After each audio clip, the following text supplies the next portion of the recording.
Okay, let's take a look at Asymmetric Visibility version 2. And, this is a really interesting RFC. It's in voting currently, and let me show you. There are 15 votes for and 7 against. And let me remind you that you need a 2/3 majority for an RFC to pass. So that means right now, asymmetric visibility is coming, and I guess it will be in PHP 8.4. Yeah. However, there are still a couple of days of voting left. Let's see. I think it was until the 9th of August. Yeah, I guess it was mentioned somewhere in the internal list. Doesn't matter. There are still at least a week, I think, until this RFC voting closes. So that means it's going to be... yeah, it's gonna be a narrow margin here, and it will be interesting to see whether it ends up in PHP or not. There used to be a couple of years ago, there was the version 1 RFC here, and let's see, it got 14 votes yes and 12 votes no. So that's clearly not a 2/3 majority. This one is pretty close. So let's see. We need to talk about this RFC. I have very mixed feelings about it. Well, to be honest, it's a great RFC. Let me start with that. It solves some of my problems, and I think many people will find to have the same problems and will find that asymmetric visibility will solve their problems, so that's nice. However, yeah, there's a problem with it. We're going to read through it, and afterwards you can share your opinion in the comments down below, or you can also go to RFC vote here and, share how you would vote, and then explain why you would vote yes or no. I'll leave a link to RFC vote here in the description. I already shared my vote there, but I'll explain it a bit after reading through the RFC, right? So PHP has long had the ability to control the visibility of object properties, public, private, protected. However, that control is always the same for both get and set operations.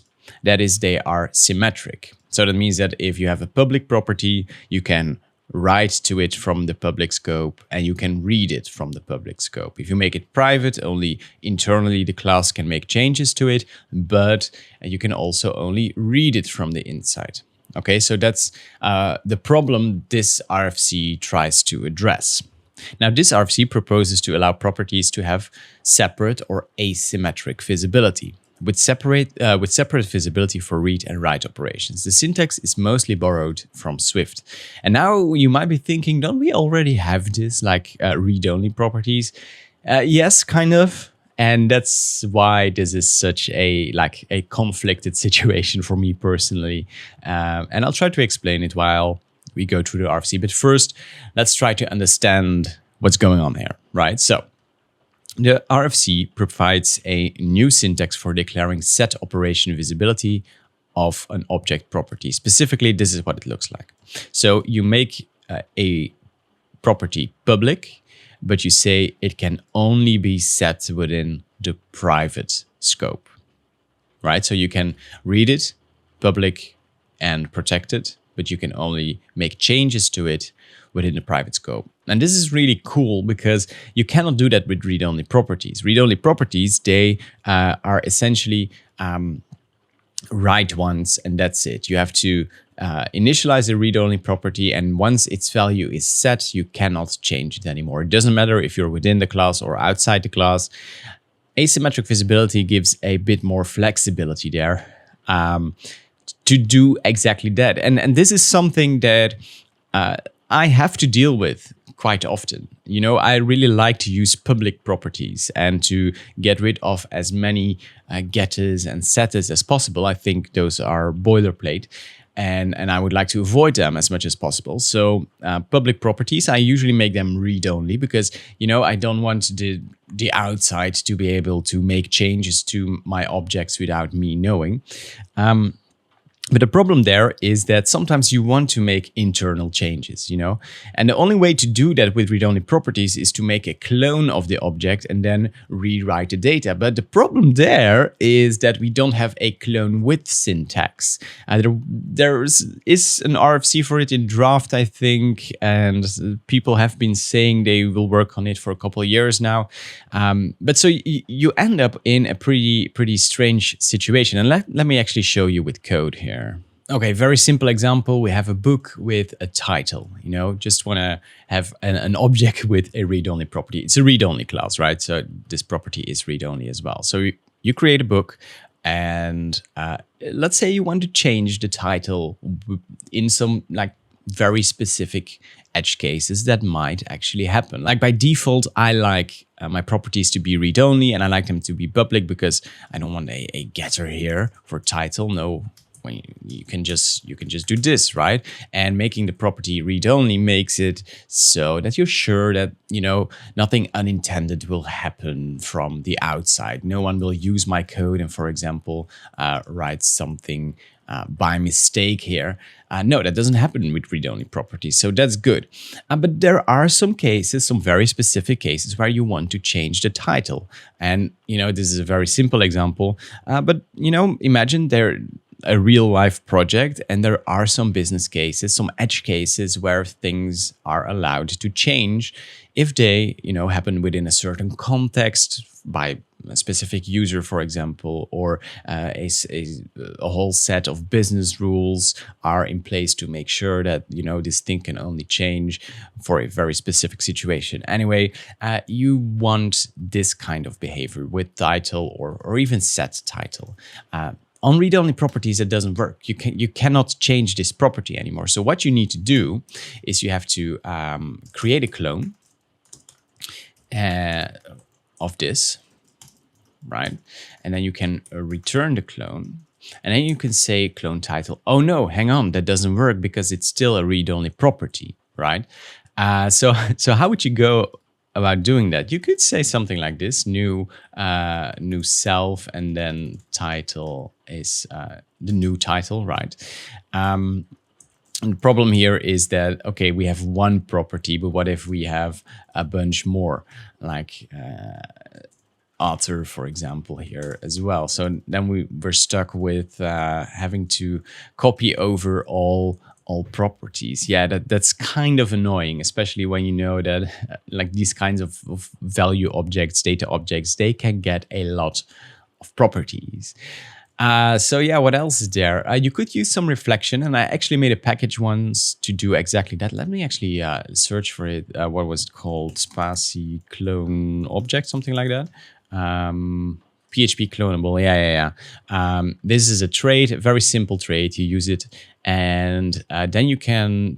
You can do something like with title, and then the relevant properties will be overwritten, and the properties that you haven't specified will be copied from the original object, and it will make a clone, right? And the way it does that is by using some reflection. So it does something like new class is new reflection class this, right? And then we'll say object is class new without constructor, so we're not calling the constructor, and then we will loop over all properties, and it has something like mixed properties, and then for each properties as key prop value.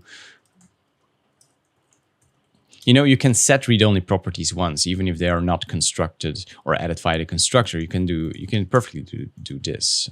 So key is value, something like this, and then you have to loop over the remainder values that weren't passed in here. And then you could do something like this: book with title, something like Town and Taxi 2. Right, and then you have a proper copy. Like if I copied over the existing data as well. Anyway, a lot of hassle, right? Ideally, I would want to have something like this. So let's say return clone this width and then too many curly brackets, and then we say title. So let's change this back, string title with title, something like this. That would be the dream, because then you can make a clone, and this syntax would allow to override read-only properties while cloning. Perfect. So yeah, this doesn't exist. And you can see how read-only properties are limited in some cases. That was like a long explanation to yeah to show you where we're coming from.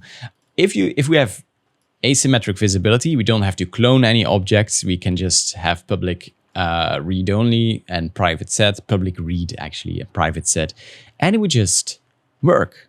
You know, you could say this title equals title, and you wouldn't be able to change it from the outside. So this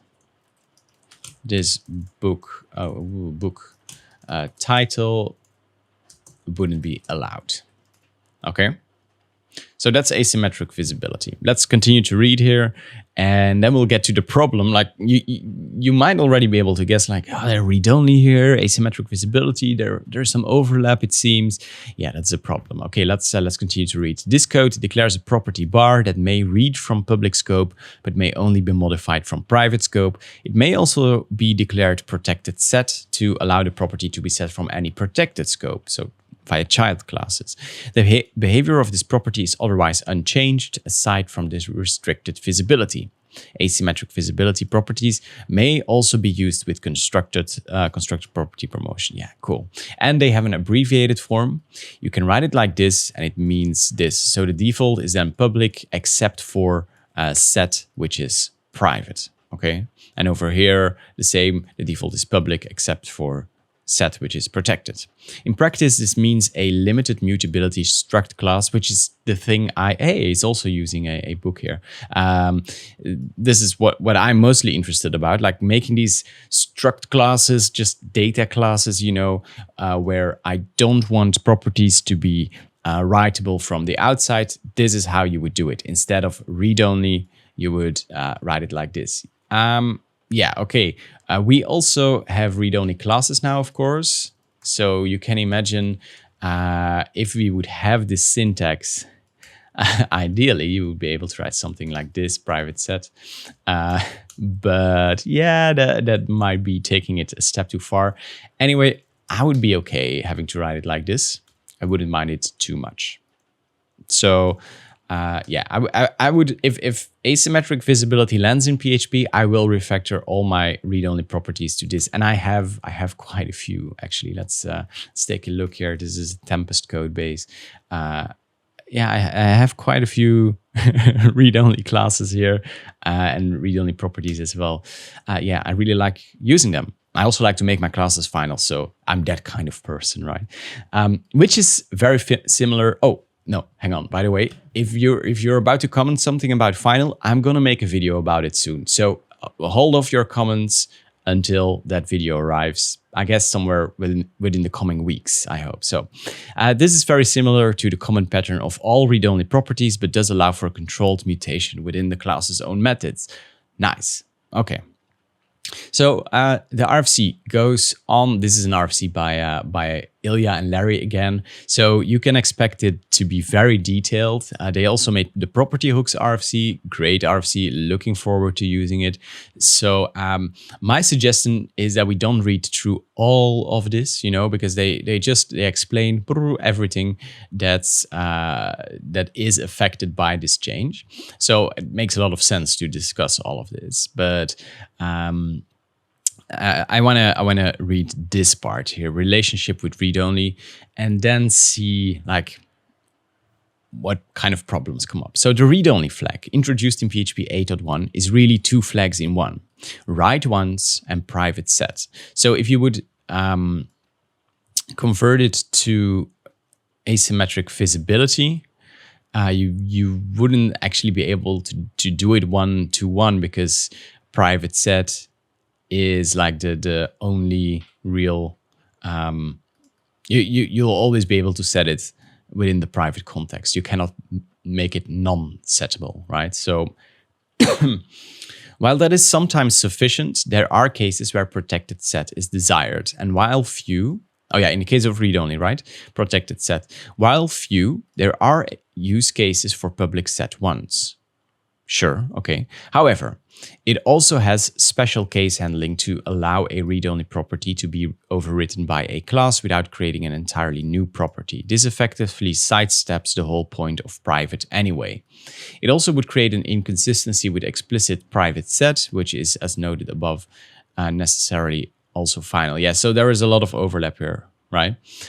We have decided the best way forward is to change the behavior, this is interesting, of read-only properties to imply protected set. So not private set, but protected set. I actually think that makes sense. I barely use inheritance anymore, so it doesn't really bother me, but it's kind of weird that you cannot set a property, a read-only property from a child scope if it wasn't set already. So that eliminates the inconsistency in read-only's existing behavior, as well as eliminating an inconsistency with private set. Okay. A read-only property may still be explicitly declared private set, in which case it will also be implicitly final. So yeah, it's getting a bit confusing now, right? That is closer to what the intended behavior would have been without the odd workaround. So okay, let's read this one still. If a read-only property is declared private, generally with no qualifier, then it will also be private set and thus final in code. So let's take a look here. These create a public read, protected write, write once property. So public read, protected write, read only, string foo, right? So public, protected set. So within the protected scope, you can set it. It's read-only, meaning that it can only be written once, right? And then it's a string and it's foo. Okay. The same over here, public, read-only, string foo, and then read-only, string foo. These will also be, all right, let's see here. Oh yeah, these are just, so these are how you would write public properties today. And they would be public read, protected write, which they used to be private write, and write once. Okay. These create a public read, private set, write once, final property. Public read, private set, sure. Read only, that's write once. String foo. And what does final mean in this context? It's explained somewhere here, but final is write once. Final, you cannot change. Oh yeah, you cannot override it anymore. That's final, right? Yeah. And why is that? Because it's private set. Because private set implies that it cannot be changed from any child classes anymore. Okay.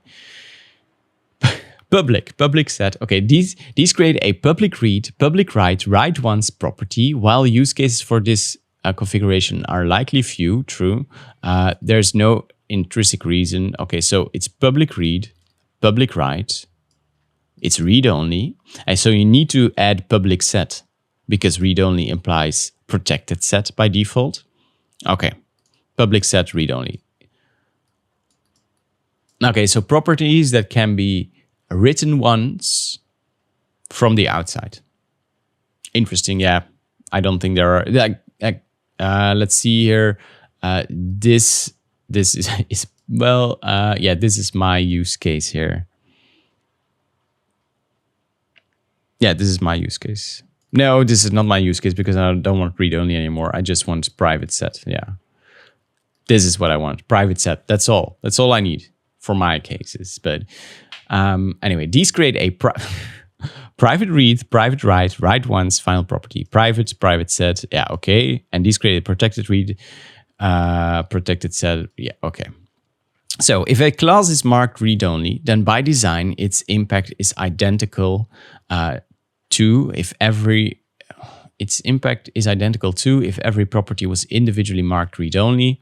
Yeah, there's no special logic here. So the read-only class thing still exists. So, okay. this kind of indicates my problem with this RFC, but not entirely actually, because, okay, I understand that this is a bit complex, but we need to deal with existing code. But here's the thing I'm mostly concerned about, and this is something I wrote about a couple of years ago as well, when the first version of the RFC arrived. So, and then I called it Asymmetric Visions. I was really proud of that title there. What I explain here is that I like this feature. I have use cases for it. However, there is read-only as well. And read-only doesn't do exactly the same. As the RFC explains, read-only is write once private set right now. They want to change it to protected set, but write once. That's the thing, write once. Read-only isn't sufficient for my use cases. And I often run into problems with that. This is funny.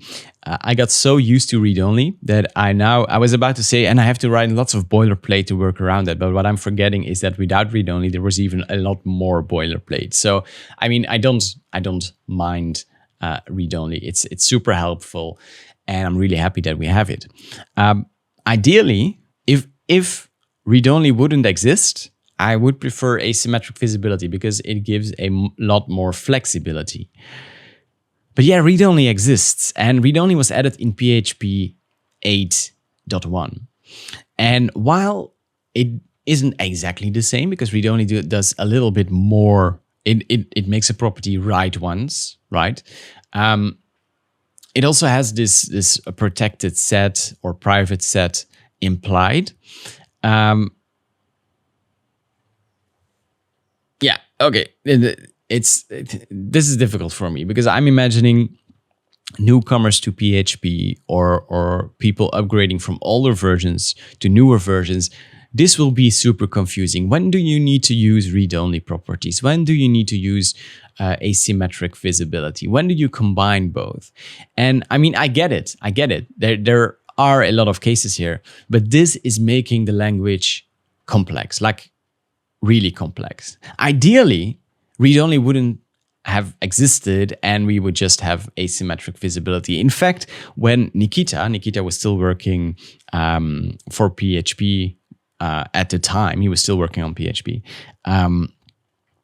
he considered adding asymmetric visibility instead of read-only. But then internals had a discussion about it and they eventually settled on going with read-only because it was simpler. It covered the 95% use case. And it does cover the 95% use case. In fact, if we would have clone width, I wouldn't need asymmetric visibility anymore. No, because my only use case is private set, basically. There might be very small edge cases, once every 100 classes or something, where I would need something other than private set. But okay, those are just really, really edge cases. I don't really care about them. But private set, would be very helpful, or clone width. So, and when I compare these two IDs, then lay them side by side, I'm like, okay, private set or asymmetric visibility will solve my use cases. However, it's going to introduce a lot of confusion to existing PHP developers. For new PHP developers, it's causing some confusion for me. It's probably causing confusion for you who is watching this video and trying to make sense of all of this. Is this really something we want in PHP? And it doesn't say anything about the proposal here because, like I said, I like the feature. It solves my problems. But is this the best way forward for PHP? And so when I wrote my blog post here, back then I came to the conclusion that no, I think clone width is something we should go for, at least from my point of view. Clone width would solve all the issues I want to solve with asymmetric visibility, and it seemed like a much simpler approach. So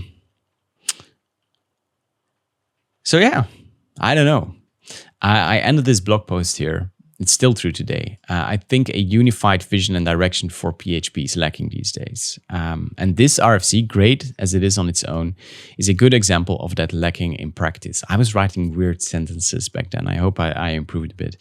Anyway, I hope that we, PHP internals, that is, can come up with a solution. Maybe the PHP Foundation has an important role to play in all of this in the future. Yeah. So, and I talked to Larry a couple of months ago on this channel as well. I'll leave a link in the description to the live stream there. And as far as I understand, he actually shares the opinion here that the way PHP is developed is it's suboptimal, right? It's someone introduced a feature a couple of years ago. And now we want another feature that kind of clashes with it. It's going to make things pretty confusing, which scares me. I'm a developer advocate for PHP. I want to advocate for PHP, and it's pretty hard explaining this to people. So yeah, that it's like a real concern for me. If you think of PHP as a language that should be marketed to like the world of developers there, these are confusing things. This is not good, I would say. I was talking about PHP internals, right? This lack of unified vision, and we just add a feature today, and we'll see how it will influence things tomorrow. We don't really know. For me, that's really a problem. And I also wrote a blog post about that a while ago. Let's see here. You don't have to agree with me on this opinion, by the way, but I wrote something about limited by committee, right? How PHP is developed by a committee of people who all have different like stakes and different opinions. And they're all pulling on the language, trying to make it into what they need, and you end up with something suboptimal. You end up with something like this. And yeah, ideally, I took the example of Laravel here, a couple of other projects. This list isn't up to date anymore, but Laravel is like the perfect example. It's open source. There's a huge community of people helping with it, but still there is one person in charge making the final decision. And you may not agree with all the choices he makes. I don't either, but at least there's someone who's saying, this is where the framework is going. This is where the project is going. And we just go with it. And sure, there are some things I don't like about Laravel, but like it's super good in general. And I think Laravel is the proof that this strategy works so well, because it has taken PHP and like the programming world by storm over the past years. Laravel is really, the GOAT, right? So yeah.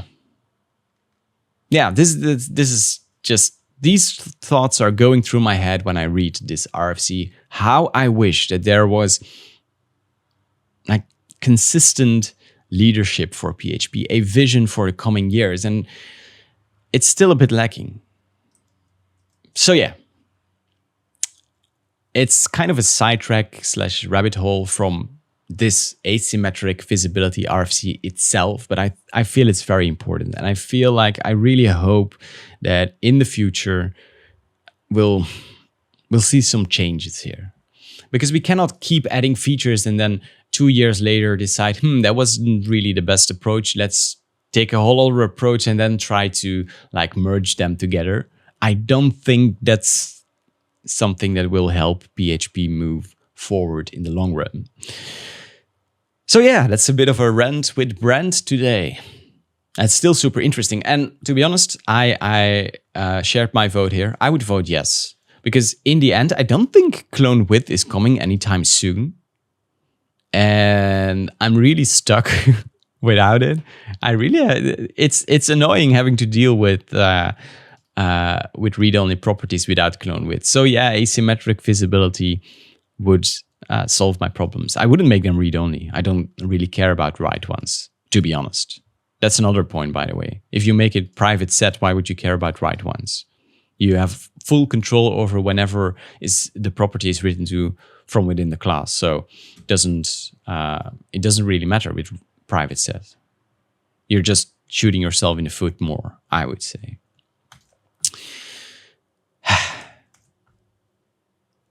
So yeah, asymmetric visibility. Let me know your thoughts in the comments.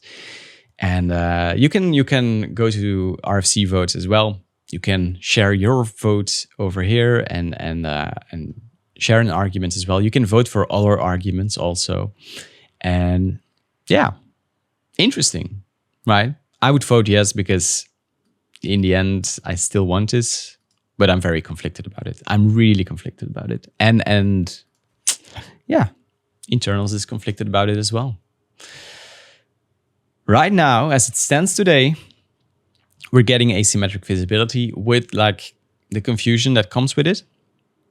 It's still a week, I think. Let's double check that.